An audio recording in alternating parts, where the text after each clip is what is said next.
الحمد للہ والصلاة علی نبیہ وعلی آلہ واصحابہ المتعدبین بآدابہ اما بعد فاعوذ باللہ من الشیطان الرجیم بسم اللہ الرحمن الرحیم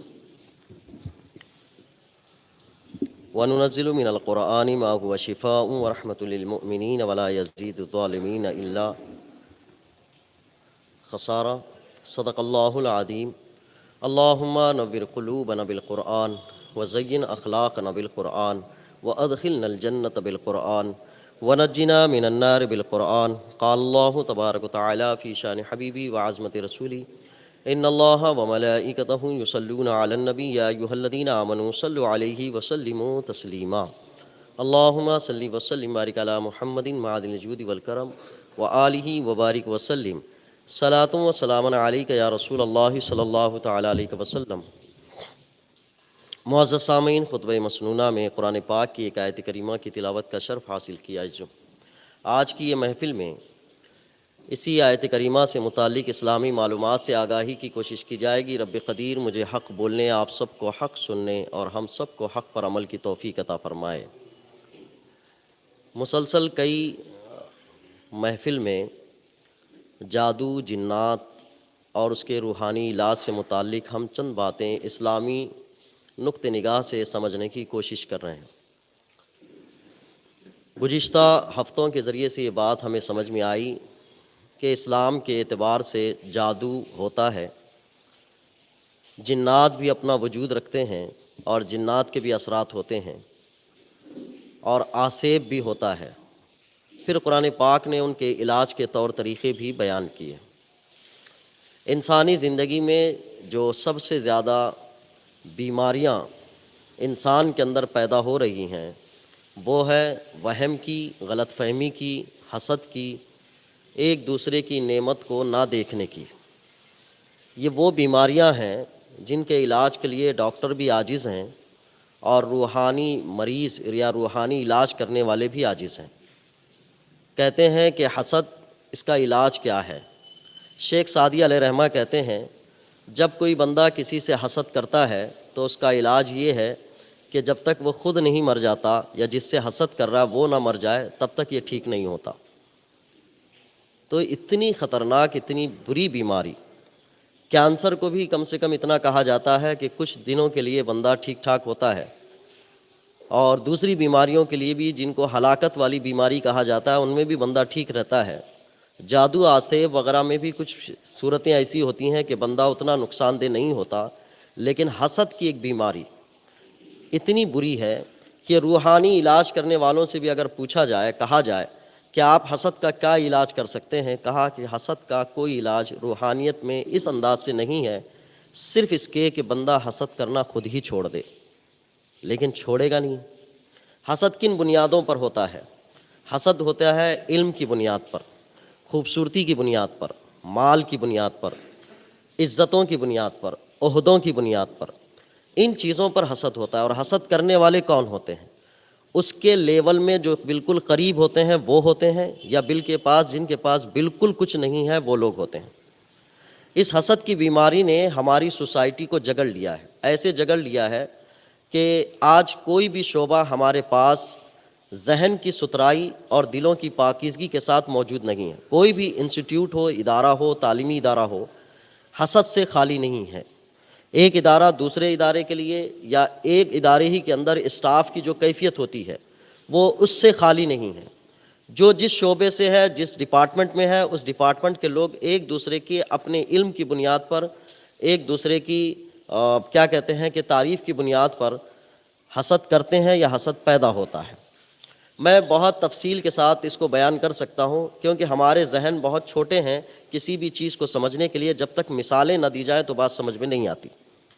حسد کی ایک کہانی یہ ہے کہ اگر کہیں پر اسٹوڈنٹ ہوں، بچے ہوں، ٹیچرز ہوں، اسٹاف ہوں، اگر ان کے سامنے، بچوں کے سامنے کسی استاد کی بہت زیادہ تعریف کی جائے، یا بچے کسی استاد کی بہت زیادہ تعریف کریں، تو دوسرے استاد کو حسد پیدا کرنے کا موقع دیتے ہیں۔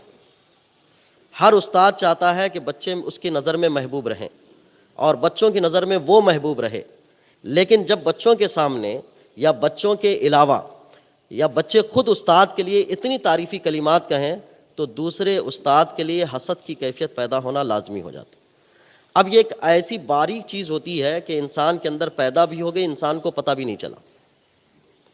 اب اس بیماری کو وہ پرورش دیتا رہتا ہے، ایسے پرورش دیتا رہتا ہے جیسے کھا پی کر اپنی زندگی کو پرورش دیتا ہے، اس سے وہ جڑ جاتا ہے، پھر اسی کے حلقے سے دوسرے استاد کو جس کی بہت زیادہ تعریف کی گئی ہے اس کی کمیاں نکالنے میں رہ جاتا ہے، اور کمیاں نکالنے میں اگر انصاف پسند رہا تو ٹھیک کمیاں نکالے گا، اگر انصاف پسند نہیں رہا تو زیادتی کر دیتا ہے، یہاں تک کہ اس کو عیبدار بنانے میں لگ جاتا ہے۔ یہ حسد کی کہانیاں انسانی زندگی پر ایسے اثر انداز ہو گئی کہ اب کوئی شعبہ اس سے بچنا بڑا مشکل ہے۔ علم والے کو علم والے سے، عالم کو عالم سے، حافظ کو حافظ سے، ڈاکٹر کو ڈاکٹر سے، پروفیسر کو پروفیسر سے، دوسرے شعبے جات میں آپ جائیں، سیاستداں کو سیاستداں سے، سماجی کارکنان کو سماجی کارکنان سے، اور حسن اور خوبصورتی رکھنے والے کو حسن اور خوبصورتی سے، عزتیں رکھنے والے کی عزتیں رکھنے والے سے، ایک دوسرے سے حسد کا پیدا ہونا بالکل عام بات ہو گئی۔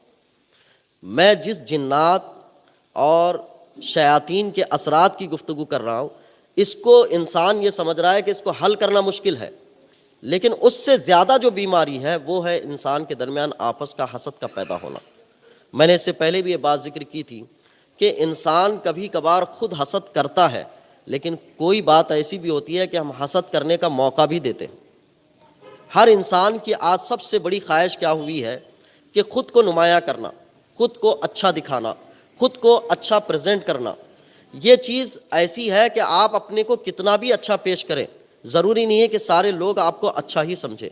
ہو سکتا ہے کہ آپ کے بہت سارے اچھا شکل، اچھی صورت، اچھا لباس، اچھا رہن سہن، اچھی چیزیں دیکھنے کے بعد آپ سے یہ چاہیں کہ اس کی اچھائی ختم ہو جائے۔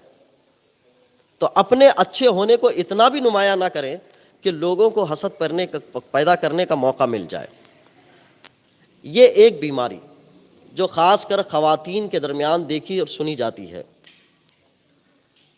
وہ آپس میں گھروں کے لیے جو اسباب بنا رہے ہیں، بڑے بھائی یا گھر کے اندر کوئی بھائی موجود ہو اور اس نے کمانا زیادہ رکھا ہوا ہو، وہ زیادہ کماتا ہو، تو دوسرے والے کے اندر یہ کیفیت پیدا ہونے لگتی ہے، ہم تو اتنا نہیں کما سکتے لیکن اتنا تو کر سکتے ہیں کہ اس کو کسی طرح سے بھی اس کی کمائی کو کم کروا دیں۔ اس طرح سے خواتین کا ایسے لوگوں کے پاس جانا جو جادو کرواتے ہیں، ٹونا کرواتے ہیں، بھانومتی کرواتے ہیں، یا وہ ایک دوسرے کے لیے نقصان پہنچانے والا سامان کرواتے ہیں، وہاں جانے کی عادت بن گئی۔ اب میں علاج بتاؤں، طریقے بتاؤں، اور اس کے ساتھ ساتھ اس کے اسباب بھی بتاؤں۔ طریقہ اور علاج بتانا بہت آسان کام ہے، لیکن اسباب کو کھلا رکھ کر طریقے اور علاج بتانا یہ بالکل ہی غیر دانشمندانہ قدم ہے۔ اس کی ایک کہاوت یوں بیان کی جاتی ہے، ایک عالم کے پاس ایک شخص سوال لے کر آئے کہ ہمارے یہاں کنویں میں کتا گر گیا ہے اور وہ مر بھی گیا ہے، پھول گیا ہے، پھٹ گیا ہے، اب پانی کو پاک کرنے کی صورت کیا ہوگی؟ تو انہوں نے مسئلے کی نوعیت بیان کی کہ کنویں کا کل پانی نکالا جائے، اور کنویں کی کیفیت یہ ہوتی ہے کہ پانی جیسے جیسے نکالتے رہیں تو نیچے سے پانی بڑھتا رہتا ہے۔ کل پانی نکالنے کا طریقہ یہ ہے کہ اس کی ایک لکڑی سے ناپ تول کر لی جائے کتنی مقدار ہے، اس کے مطابق گڈھا کیا جائے، پھر اس میں پانی کو پورا نکالا جائے تو کنواں پاک ہو۔ بندے اسی حل کی طرف نکلے اور نکل کر ان لوگوں نے کوشش کی کہ کنواں پاک ہو جائے۔ پھر کنویں کا سارا پانی نکالنے کے بعد پھر تھوڑی دیر کے بعد پہنچتے ہیں اور عالم صاحب سے کہتے ہیں کہ بو بہت آ رہی ہے ابھی بھی۔ تو انہوں نے کہا کہ اگر بو آ رہی ہے تو بو جب تک باقی رہے گی پھر کنواں پاک نہیں ہوگا، آپ پھر خالی کرائیں۔ بندہ پھر خالی کرائے، پھر خالی کرائے۔ وہ کہتے ہیں کہ بھئی تم نے پاکی کا کون سا طریقہ اختیار کیا کہ ابھی تک کنواں پاک نہیں؟ کیفیت یہ تھی کہ انہوں نے پوچھا کہ کیا کتے کو تم نے نکالا؟ کہا نہیں، وہ تو ویسے ہی اندر۔ ہمارے علاج کے سسٹم بھی یوں ہی چل رہے ہیں۔ آپ جسمانی اعتبار سے بھی زندگیوں کو تلاش کریں، بندے کو کہا جائے کہ ڈاکٹر یہ پرہیز کرے اور یہ دوائی کھائے، تو دوائی کھانے پر زور ہے، پرہیز کرنے پر زور نہیں۔ اور پہلے کے علاج کے معالجے کے طریقوں میں تھا کہ پرہیز پہلے کر لو۔ اسی طرح سے روحانی علاج کے بھی طریقے ہیں۔ روحانی علاج کے طریقے یہ ہیں کہ بندہ جن وظائف کو بھی اپنی زندگی میں شامل کر لے وہ وظیفے اسی وقت اس کے مرض کے علاج کے لیے نفع بخش ہوں گے جب وہ پرہیز بھی کرے۔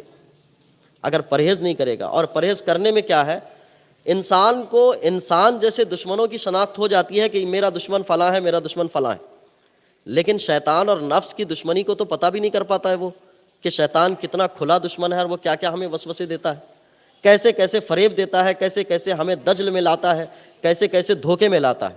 اس سے جب واقفیت نہ ہو تو یہ ایسی ہی صورت ہوگی کہ کتے کو یعنی کنویں میں رکھ کر ہم صفائی کی صورتیں اختیار کر رہے ہیں۔ میں یہ تمہیدی گفتگو اس لیے کہہ رہا ہوں، اس بات پر زیادہ زور دینے کی کوشش کرتا ہوں کہ جب حدیثوں کے ذریعے سے کچھ وظائف بتائے جاتے ہیں تو بندہ اس وظیفوں پر عمل کرنے کے بعد واپس پلٹ کے آتا ہے اور یہ کہتا ہے کہ اتنا آپ نے جو کہا تھا اتنا وظیفہ کرنے کے بعد بھی مرض ٹھیک نہیں ہوا، کیا کرنا چاہیے؟ اب ایک بنیادی قاعدہ اس میں سن لے، بنیادی قاعدہ یہ، انسان کے پاس ایک ہے تدبیر اور ایک ہے تقدیر اور ایک ہے اس کا بنایا ہوا شیڈول۔ یہ تین حصے سے انسان کی زندگی جڑی ہوئی ہے۔ تقدیر ہمیشہ انسان کی وہ ہے جو پہلے سے لکھی جا چکی ہے، اور تدبیر وہ ہے جو انسان خود اپنے بنائے ہوئے طریقے کو اختیار کر کے کرتا ہے، اور پھر اس کے بعد اس کی اپنی ایک انفرادی سوچ۔ یہ تین چیزوں سے انسان گھرا ہوا ہے۔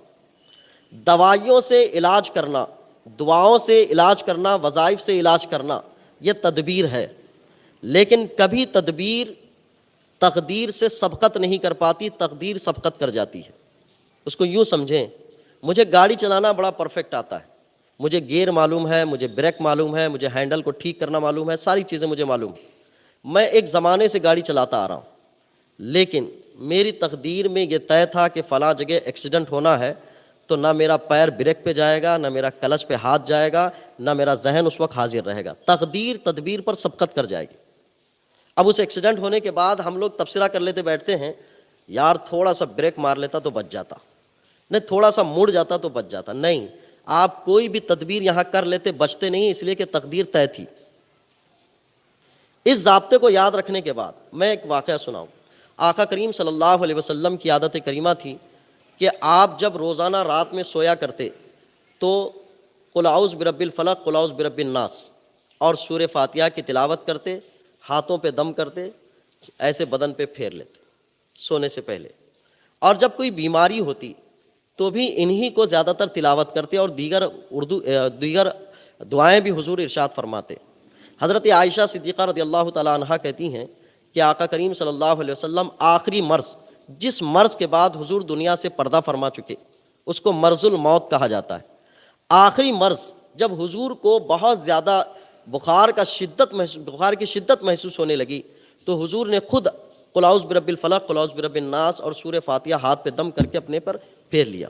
لیکن جب آپ بے ہوشی کے وقت حالت میں طاری ہو گئے تو حضرت عائشہ صدیقہ رضی اللہ تعالیٰ عنہا کہتی ہیں کہ میں نے قل اعوذ برب الفلق، قل اعوذ برب الناس اور سورہ فاتحہ پڑھ کر حضور کے ہاتھوں پہ دم کر کے حضور ہی کے ہاتھ کو حضور کے بدن پر پھیر دیا، بطور تبرک پھیرا۔ اب اس حدیث کو میں نے پڑھا، پڑھنے کے بعد آپ غور کریں کہ حضور پڑھے شفا ہو جائے، حضرت عائشہ صدیقہ رضی اللہ تعالیٰ عنہ پڑھے شفا ہو جائے، ان سے بڑی ذاتیں کون ہیں؟ آپ اچھے سے اچھے ڈاکٹر کی طرف جاتے ہیں تو کیا اعتقاد لے کے جاتے ہیں کہ اس کے مرض، یہ بندہ ہاتھ پکڑ لیتا ہے تو سکسیسفل کا یعنی آپریشن ہوتا ہے، لیکن یہ ساری چیزیں تدبیریں ہیں۔ تقدیر کیا ہے؟ آقا کریم صلی اللہ علیہ وسلم دم کرنے کے بعد، اور حضرت عائشہ صدیقہ رضی اللہ تعالیٰ عنہ کے دم کرنے کے بعد اسی تھوڑے سے وقفے کے بعد آپ کا انتقال ہو جاتا۔ اب کوئی بندہ سوچے کہ وظائف پڑھنے کے بعد، دم کرنے کے بعد تو بندہ ٹھیک ہونا چاہیے، یہاں تو حضور خود دم فرما رہے ہیں، حضرت عائشہ خود دم فرما رہی ہیں، لیکن حضور کا وصال ہو گیا، حضور پردہ فرما گئے۔ تو یہاں آپ کو یہ قاعدہ یاد رکھنا ہوگا کہ ان کے پڑھنے کی فضیلتیں اور برکتیں بندے کو حاصل ہو گئی، لیکن اب یہاں جو اس کو شفا ہونا تھا وہ شفا نہیں تھا، دنیا سے رخصت ہونا تھا۔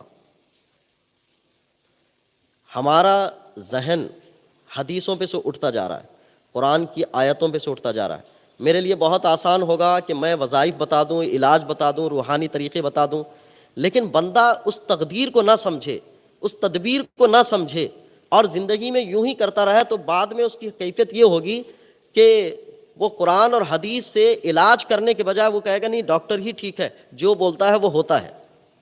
اگر وہ بول دے کہ نہیں بچنے والا نہیں ہے تو بچتا ہی نہیں ہے، اگر وہ بولتا ہے کہ بچتا ہے تو بچتا ہے، اللہ پر سے ایمان اٹھ جائے گا بندے کا۔ اسی لیے اس قاعدے کو، اس عقیدے کو دھیان میں رکھیں کہ تقدیر اللہ کی جانب سے طے ہے اور انسان کو تدبیر کا اختیار دیا گیا ہے۔ اس کے علاوہ کسی بیماری کا دیر پا درست ہونا یہ بھی تقدیر کے حصے میں سے ہے، بہت دیر پا ہونا، اس کو بندہ فراموش کر جاتا ہے، اور جب ٹھیک نہیں ہوتا ہے تو ٹھیک نہیں ہونے میں آپ وہ علاج کو ذمہ دار ٹھہراتا ہے کہ یہ ٹھیک نہیں ہوا۔ میرے استاد نے ایک موقع سے بڑی اچھی اصلاح کی تھی، فرماتے ہیں کہ ایک بندہ ایک ڈاکٹر کے پاس علاج کیا، ٹھیک نہیں ہوا، دوسرے کے پاس علاج کیا، ٹھیک نہیں ہوا، تیسرے کے پاس علاج کیا، ٹھیک نہیں ہوا، تو وہ جب جن کے پاس بھی ٹھیک نہیں ہوتا ہے ان کے بارے میں بیان کرتا پھرتا ہے، نہیں یار وہ ڈاکٹر ٹھیک نہیں ہے، میرا ٹھیک نہیں ہوا، وہ ڈاکٹر ٹھیک نہیں ہے، ٹھیک نہیں ہوا، وہ ڈاکٹر ٹھیک نہیں ہے، ٹھیک نہیں ہوا۔ تو میرے استاد نے کہا کہ بیماری کبھی دیر بعد درست ہونے والی رہتی ہے، پہلے ڈاکٹر سے جو علاج ہوا اس میں تھوڑا ٹھیک ہوا، اس نے بدل دیا، دوسرے ڈاکٹر کے پاس جب گیا تو یہ تھوڑا ٹھیک ہوا اور بدل دیا، تیسرے ڈاکٹر کے پاس گیا تو تھوڑا ٹھیک ہوا، اب بدل گیا، یہ چوتھے ڈاکٹر کے پاس ٹھیک ہو گیا تو نام دیتا ہے چوتھے ڈاکٹر پہ، یہ بندے نے ٹھیک کیا۔ 3 ڈاکٹروں کے پاس گیا تھا وہ ٹھیک نہیں ہوئے۔ تو تدبیر کو نہیں سمجھا انسان نے کہ دھیرے دھیرے ٹھیک ہونا ہوتا ہے، لیکن بندہ آج کیا کہتا ہے، یہ 3 دن اس کے پاس گیا وہ ٹھیک نہیں ہوا، 3 دن اس کے پاس گیا وہ ٹھیک نہیں ہوا، 3 دن۔ روحانی علاج کا طریقہ بھی یہی ہے کہ بندہ کسی کے پاس گیا، وظیفے لے لیا، وظیفے پہ عمل کرنے لگ گیا، پھر عمل کرتے کرتے بولا کہ یار ان کے پاس بھی گیا، انہوں نے وہ وظیفہ دیا ٹھیک نہیں ہوئے، انہوں نے دیا وظیفہ وہ بھی ٹھیک نہیں ہوئے، انہوں نے تعویذ بھی دے دی وہ بھی ٹھیک نہیں ہوئے، اب اس کے بعد پھر کہتا ہے کہ ہاں ان کے پاس گیا تو ٹھیک ہو گیا، یہاں کہتا ہے۔ اور جو عاملین بھی ہیں وہ بھی یوں ہی کہتے ہیں، ارے وہ 4 بندوں کے پاس گھوم کے آیا تھا، میرے پاس آیا تو ٹھیک ہوا۔ یہ کیسے کہہ سکتے ہیں ایک مسلمان ہوتے ہوئے کہ عقیدہ تو یہ ہے کہ شفا دینے والی ذات اللہ کی، تو انسان اپنی طرف منسوب کیسے کر سکتا ہے اس چیز کو؟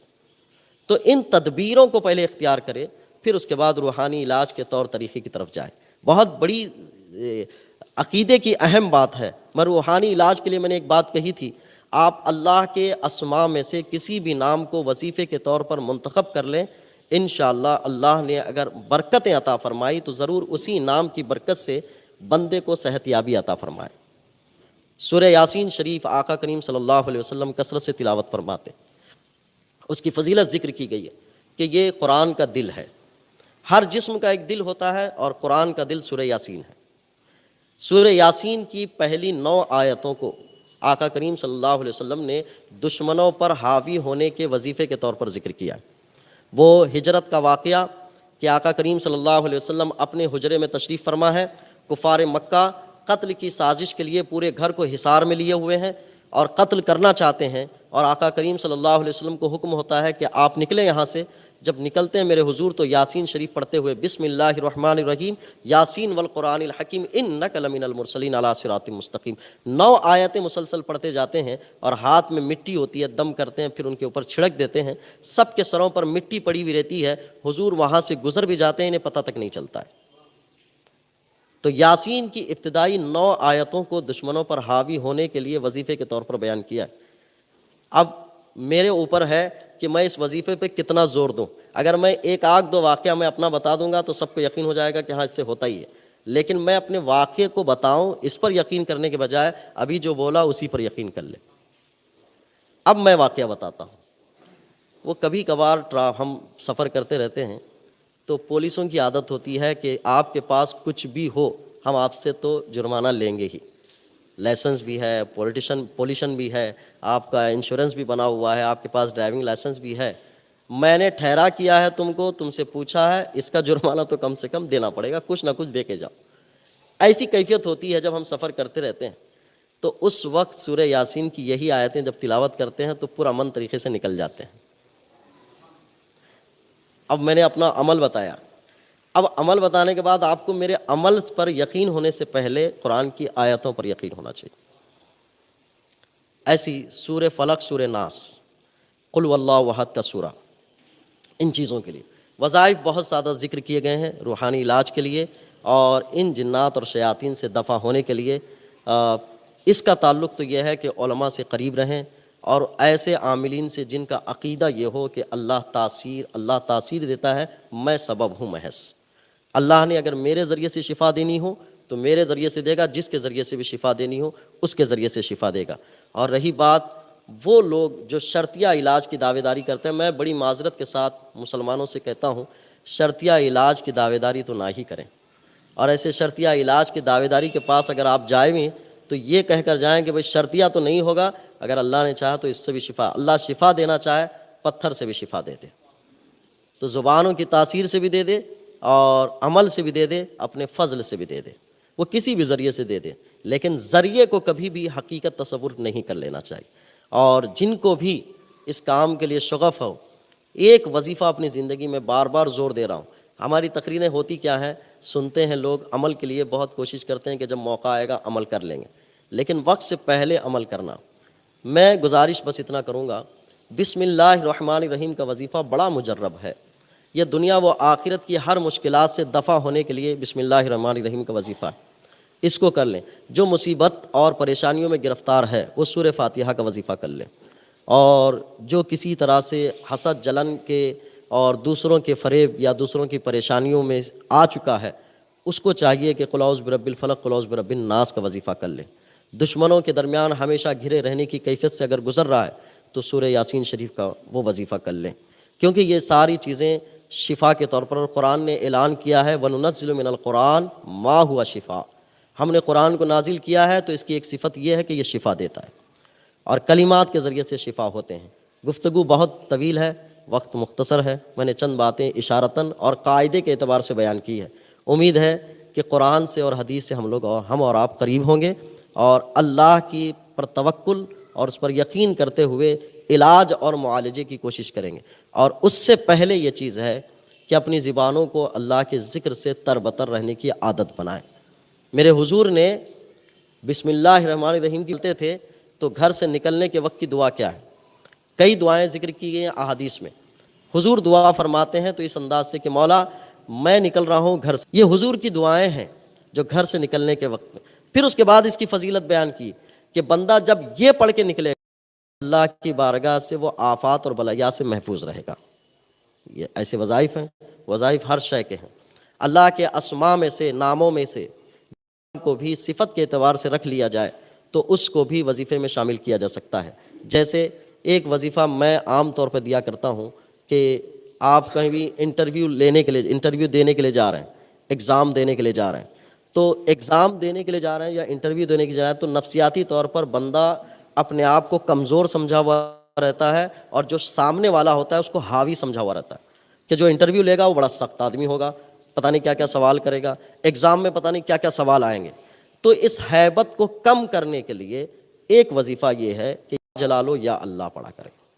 جلال کا لفظ یہ ہے کہ اللہ کی جلالیت سے بڑھ کر کسی کا جلال نہیں، تو جب وہ جلال کا وظیفہ پڑھے گا تو کسی کی بلا وجہ ہیبت اپنے اوپر نہیں آئے گی۔ اور ہر انسان جانتا ہے کہ جب انسان ذہن یکسو رہتا ہے تو وہ زیادہ کام کر سکتا ہے اس کے مقابل میں جب ٹینشن میں رہتا ہے۔ اور ایگزام میں جانا ہو، انٹرویو کے لیے جانا ہو، کسی کے پاس حساب کتاب دینے جانا ہو تو بندہ ٹینشن میں رہتا ہے، پتہ نہیں کیا پوچھے گا۔ تو ایسے وقت میں یا جلالو۔ اور پھر اگر میں مثال دوں تو یہ وظیفہ بھی میں نے کئی مرتبہ کیا ہے، اور ایسے لوگوں کا جلال جو بلا وجہ مجھ پر آنے والا ہو، میں نے محسوس کیا کہ ان کا کوئی جلال نہیں، ہم نارمل انداز سے گئے تھے۔ کبھی کبھار ایسا ہوتا ہے، ہمارے استاد کہا کرتے تھے بد عقیدہ لوگوں سے بحث کرنے جانے کے وقت میں شیطان اپنی پوری طاقت اور قوت کے ساتھ ہوتا ہے، وہ آپ کے دلیلوں کو موڑتا ہے، آپ کی زبان کی رفتار کو بھی جس جگہ جانا چاہیے وہاں سے بھی وہ کنورٹ کرتا ہے۔ تو اس موقع سے آدمی کو یہ بڑا طمانیت ہونی چاہیے شیطان کے وسوسے سے دور رہنے کے لیے اور سامنے والے کو حاوی نہ ہونے دینے کے لیے، وہ یہ ہے کہ آپ وظیفہ بھی کر کے جائیں، صرف دلائل لے کر نہ جائیں بلکہ وظیفہ بھی لے کر جائیں، کیونکہ دلائل کا وقت پر آنا اللہ کی توفیق ہے اور اس توفیق کو روکنے والا شیطان ہے۔ تو شیطان کو پہلے دفع کرو تاکہ اللہ کی توفیق کے لیے راستے بالکل آسان ہو جائے۔ تو یہ سارے وظائف کے اور جنات اور شیاطین سے چھوٹنے کے مختصر سے وظیفے قریب 4 ہفتے تک ہم نے مسلسل بیان کیے ہیں۔ ان میں سے کہیں بے ترتیبی ہو گئی ہو تو ترتیب میں آپ خود لے آئیں، اور ضابطے یاد رکھیں جو قانون ہے عقیدہ اسلامی ہے وہ یہ ہے کہ ساری چیزوں میں تاثیر اللہ کی طرف سے ہے۔ کوئی شرارت کرے تو بھی اللہ کی اذن کے بغیر نہیں کر سکتا، کوئی کسی کے ساتھ خیر کرے تو اللہ کی اذن کے بغیر نہیں کر سکتا۔ اور دنیا ہمیشہ شرارت اور حسن کے ساتھ جڑی ہوئی ہے۔ کوئی دنیا کا کبھی کوئی لمحہ ایسا نہیں آئے گا کہ جس میں شرارت نہیں ہوگی، اور پوری دنیا کا حسن اور اچھائی آئے گی، اور کبھی ایسا نہیں ہوگا کہ پوری دنیا شرارت میں جڑی ہوئی ہو اور حسن ختم ہو جائے، ایسا نہیں ہوگا۔ اس کا تعلق قیامت تک چلتا رہے گا۔ اس کے لیے ہمیں اور آپ کو ہر اچھائی کی طرف آنے کی طرف قدم بڑھانا اور برائی سے پیچھے ہٹنے کی طرف قدم بڑھانا۔ اللہ مجھے آپ کو عمل کی توفیق اور بہار نصیب کریں۔ السلام علیکم۔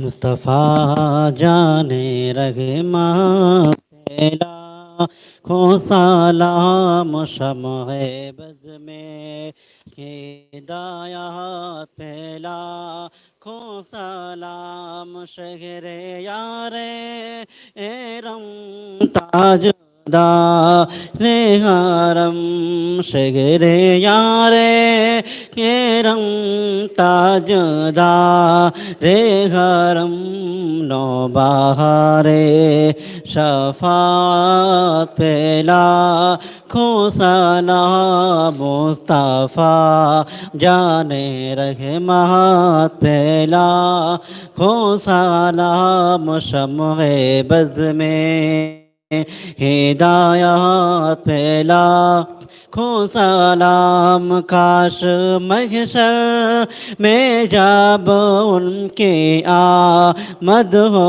اور بھیجے سب ان کی شوکت پھیلا کھو سلام، مجھ سے خدمات کے خود سیکھا ہے ہر رضا، مجھ سے خدمات کے خود سیکھا ہے ہر رضا، مصطفیٰ جان رحمت پھیلا کھو سلام شمع بز میں، ہدایات پھیلا کھو سلام۔